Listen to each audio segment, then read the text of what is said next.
Hi guys, welcome back to my channel. അപ്പോൾ guys, നമ്മളിന്ന് discuss ചെയ്യാൻ വേണ്ടി പോകുന്നത് ലിവർപൂൾ വേഴ്സ് ആക്ടൻ മത്സരത്തെക്കുറിച്ചുള്ള റിവ്യൂ ആണ്. ഗായ്സ്, നമ്മളിന്ന് ചെയ്യാൻ വേണ്ടി പോകുന്നത് FA കപ്പിൽ വെച്ച് നടന്ന ലിവർപൂൾ വേഴ്സ് ആക്ടൻ മത്സരം 4-0 എന്ന ഗോൾ സ്കോറിൽ ലിവർപൂൾ വിജയം കരസ്ഥമാക്കിയിരിക്കുകയാണ്. ലിവർപൂളിൻ്റെ പെർഫോമൻസ് നോക്കിയതാണെങ്കിൽ വളരെ കൂൾ മൈൻഡഡ് ആയിട്ടുള്ള ഒരു പെർഫോമൻസ് ആയിരുന്നു. യാതൊരുവിധ ടെൻഷനോ കാര്യങ്ങളോ ഉണ്ടായിരുന്നില്ല ഈ ഒരു മത്സരത്തിൽ. ആദ്യ ഗോള് സ്കോർ ചെയ്ത ശേഷം പിന്നെ എനിക്ക് ആ ഒരു ഗെയിം പ്ലേ വാച്ച് ചെയ്യുന്ന സമയത്ത് ഇഞ്ചറി ഇല്ലാതെ എങ്ങനെ ഈ ഒരു മത്സരം വിൻ ചെയ്യുക എന്ന ഒരു മെൻറ്റാലിറ്റിയാണ്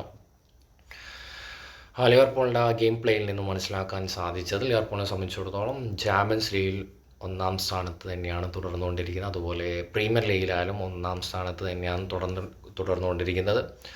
ഈ ഒരു ടാക്ടിക്സ് എന്തുകൊണ്ടും ലിവർപൂളിന് ബെറ്ററാണ് എന്ന് തന്നെയാണ് എനിക്ക് പേഴ്സണലി പറയാനുള്ളത്. ഒരു പ്രത്യേകത ഈ ഒരു മാച്ചിലേക്ക് വരുന്ന സമയത്ത് കിസ്യ എന്ന ഒരു പ്ലെയറിൻ്റെ ആദ്യ ഗോൾ പിറന്നിരിക്കുകയാണ്.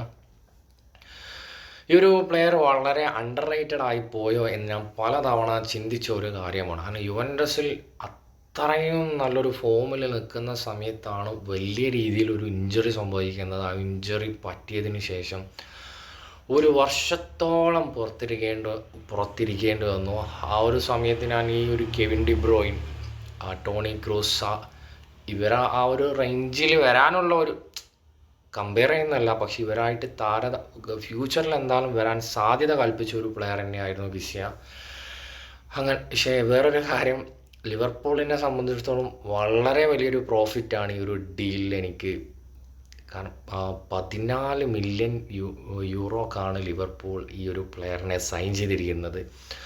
ഫ്യൂച്ചറിൽ എങ്ങനെ പോയി കഴിഞ്ഞാൽ ഒരു 100 മില്യൺ കൺഫേം ആയിട്ട് മാർക്കറ്റ് വാല്യൂ വരും എനിക്ക് ഷുവറായിട്ട് പറയാൻ വേണ്ടി സാധിക്കും. ഈ ഒരു കൺസിസ്റ്റൻസിയോടുകൂടി പ്ലേ ചെയ്യാനുള്ള ഒരു പ്ലേയിങ് ടൈം കിട്ടിക്കഴിഞ്ഞാൽ എന്തായാലും പുള്ളിയുടെ ആ ടാലൻ്റ് എന്തായാലും മാക്സിമം പുറത്തെടുക്കാൻ പറ്റും എന്ന് തന്നെയാണ് ഞാൻ വിശ്വസിക്കുന്നത്. അപ്പോൾ ഗായ്സ്, ഇത്രയൊക്കെയാണ് പറയാനുള്ളത്. നിങ്ങളുടെ അഭിപ്രായം കമൻറ്റിൽ രേഖപ്പെടുത്തുക.